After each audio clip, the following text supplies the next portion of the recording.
Well, lawmakers certainly have a lot of work to do, but getting it done will be challenging. Could COVID, vaccines, and the state budget leave little room for taking up recreational marijuana and legalized sports betting? Joining us this morning, Susan Hague from the Associated Press and Mark Pazniokas from the Connecticut Mirror. Good morning. Good morning. Good morning. Do you think that's what's going to happen? I mean, there are so many challenges. We have high unemployment, COVID, and vaccines. Do you think that that's going to take over? We'll start with you, Sue. What do you think? Well, it has to be the top priority. It seems that both Republicans and Democrats agree that they have to do something. And on top of that, though, you have to remember that they stopped short last year, and they have a lot of pent-up legislation as well.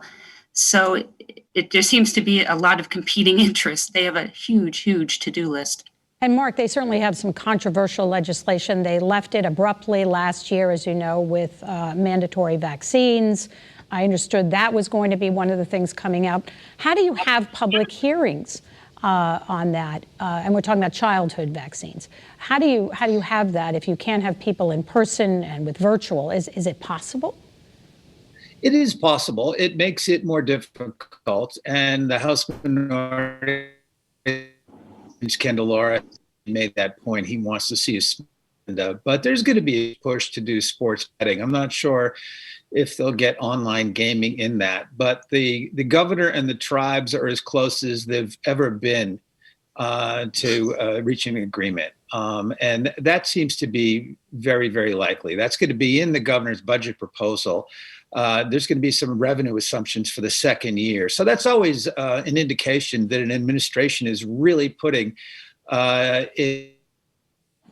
we have not seen in other years. So what do you think about recreational marijuana? Is that going to come to something this year, you think? We've been dealing with this for years, as you know, because you cover this place too. Again, like you said, when you opened up, I mean, there's so many issues to deal with, and COVID touches on so many of them. There's some folks in the legislature that feel, why should we be bringing up something like this now? Again, I think it's hard to say. It really is, honestly. Mark, what do you think about wine? Go ahead, finish. I was going to say, the House Speaker is intent on calling a vote on a marijuana bill this year. He's not going to view it as a caucus position. But, you know, we could get the first real test that we've ever seen on legalizing recreational pot before the House of Representatives. And it's going to be in the governor's budget as well. So, again, there's another little extra push that we haven't seen in other years. Of course, the history is in most places it only passes with a referendum, and we really don't have that avenue here. So we only have a couple of minutes left, but I want to ask you about wine in grocery stores. Now, I know the same arguments. Liquor stores were all upset when beer started being sold in supermarkets. I'm sure there's going to be a lot of, roadblocks with that. But is that a good thing for people in Connecticut, and is it really going to make a difference? Well, it depends on who you're asking. The industry that represents the liquor stores, they say no. There's folks that run the wineries. They would like to see it in their product in more places. The governor over the summer expressed interest also in allowing them to do so.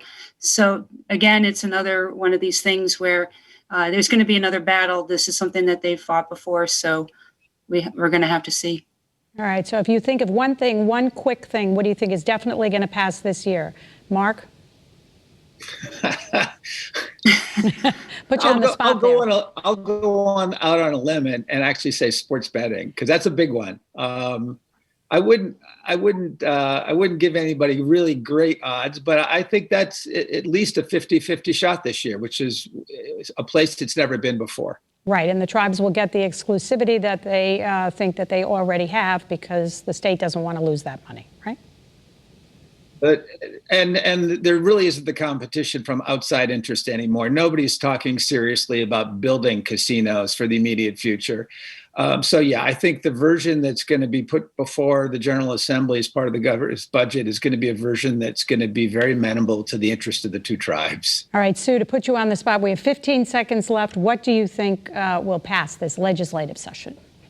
There does seem to be bipartisan interest in trying to pass some of the executive orders that the governor passed during the pandemic, the COVID pandemic, such as virtual medical appointments, things like that.